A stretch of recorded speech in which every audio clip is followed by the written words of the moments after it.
Hey gang, Uncle Todd here, along with Sonny, and man, what an episode! This was something else. Excuse me. We start out with Isaac Newton sitting under an apple tree, and there's this big impact of some kind on the tree, and an apple falls on him. And he looks up, and it's Doctor and Donna. And they say, "Oh, hello, Mr. Newton." Donna makes a gravity joke, and then they leave. And we get a pretty funny thing where he goes, "What was that word they used? Savity, havity, mavity." And then later on, you hear the doctor say the word mavity for gravity. I hope you enjoyed that, because there's not a lot of humor left. They next end up on a ship, and they have to get out of the TARDIS because it's about to blow. And the entire inside has been destroyed. And so the doctor closes the door. Did I? Oh well. The doctor closes the door, and then using a regular screwdriver, pries off the lock on the door, and puts his sonic screwdriver in. And this allows basically the TARDIS to regenerate. It will take a little time. Might as well look around. And they open the door of the room they're in, and it is a long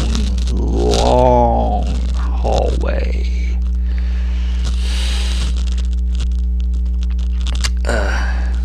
Basically, if you've seen any sci-fi from the 80s, 90s, like Event Horizon or Life Force, it's one of those mile-long ships. Anyway, they're walking along, looking at stuff, and they see a somewhat rusted robot, and the robot suddenly makes a step, and then they hear this voice that says, "Oh, what's that?" Then they hear the TARDIS start up, and it leaves them. Well, they're stuck there. Well, can't he just call it back? Well, no, he doesn't have anything with him. And it is a little known fact about the TARDIS, although it's done it a few times in the past. When there is imminent danger of it being destroyed, it will leave. It's a safety mechanism inside the TARDIS that will activate, and it will leave until the danger's passed. So Donald's like, well, I guess we got to fix the danger then. So this also complicates things because the TARDIS is what does most of the translating of languages. I mean, the doctor knows 14 billion languages, but he's not familiar with the one in this ship. Also, the ship keeps reconfiguring. There's like a banging noise. You'll hear a voice say a word, and then the robot will take a step, and then the walls will reconfigure. Well, they make it to the control room, and after some study, the doctor's able to figure out some of the language, and it turns out they're at the very edge of the universe. Not the known universe, the universe. Outside the ship, in front of them, nothing. Utter blackness. Light cannot get through. Nothing exists there. Or does it? Anyway, the ship's on standby power. So the doctor gives Donna some instructions in one room, and then he goes in the other room, and they work together. They're trying to power up the ship. And then we get a neat little back and forth in which we cut between the two of them, where they may meet doppelgangers of the other. Now, when they realize this, and this is a pretty freaky thing, because the doppelganger's arms start to stretch out because they're having trouble getting this human form down. Sometimes they have more joints than they should. And they can read their minds. So there's a bit of a chase, and the doppelgangers end up expanding too much. They get stuck momentarily, and then the Doctor and Donna, of course, are separated, so that we have some chases. And well, how do I know you're you? Well, how do I know you're you when they meet up?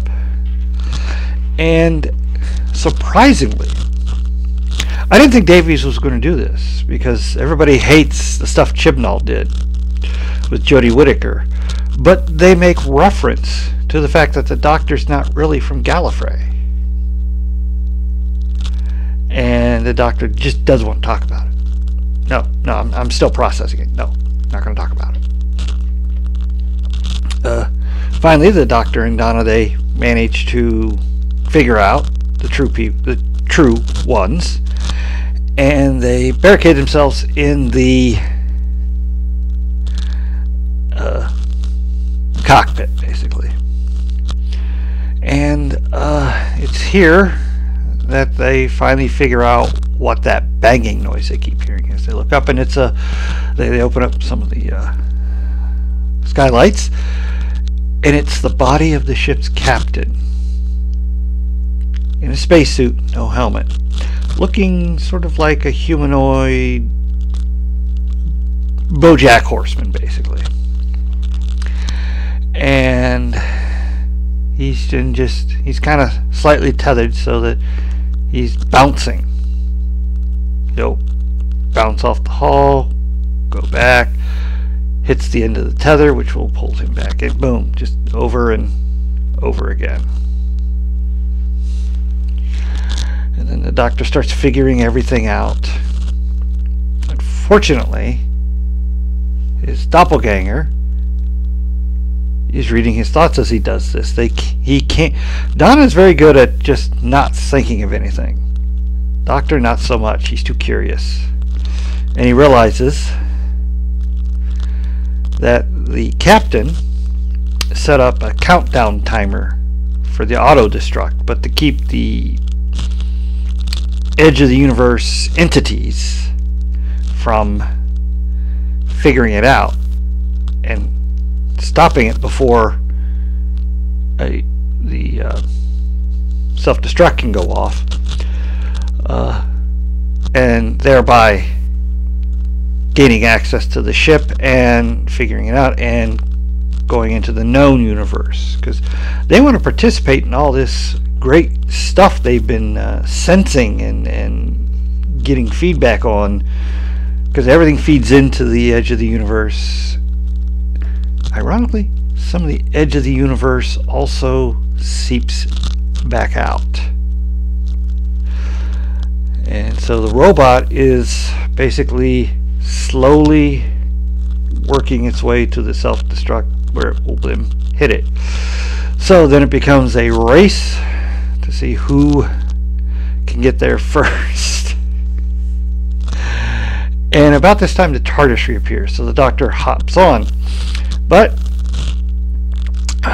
he's got to figure out which Donna is Donna, and so he asks him a question. Aha, you're the real Donna. Pulls her aboard, and the TARDIS dematerializes, but he picked the wrong one. And then the doppelganger Doctor almost gets there in time, but nope, the robot hits the self-destruct, explosion goes off, and it's working its way down the extremely long hallway towards Donna, who's convinced this is it. This is the end. Back on the TARDIS, the Doctor, after a moment, turns to the doppelganger and says, "You know what, Donna?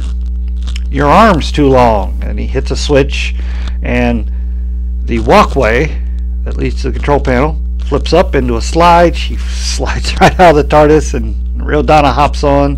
They dematerialize, and the ship blows up.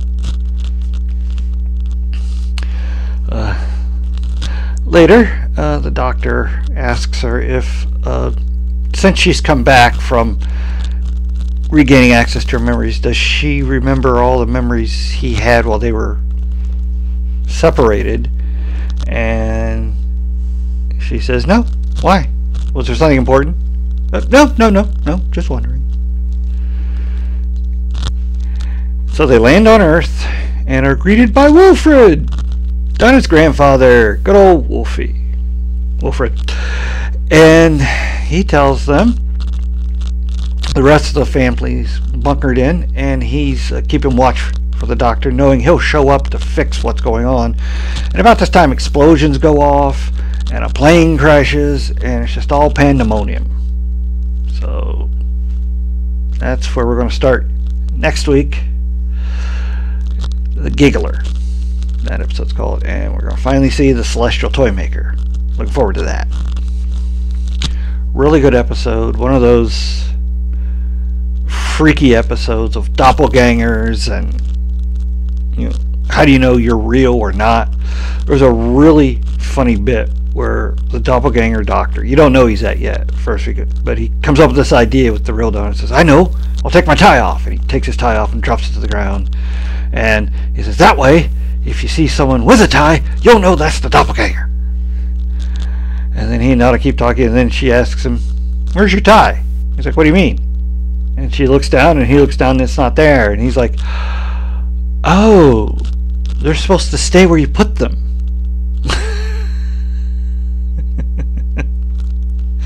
And of course, there's that heartfelt moment where the Doctor's opening up, unfortunately, to the Donna doppelganger about the experiences he had from the episode The Immortal Child, where he learned a lot of his backstory, that he's not really from Gallifrey, and the ability to regenerate came from him and was adapted by the Gallifreyans, and then they wiped his memory, and he's still dealing with that. But a really good episode, a lot of fun, a lot of running around, and that Doctor Who trope that happens almost every episode: separation. So that each gets their own, although they don't each get their own individual adventure that then meets up towards the end, like in the original series.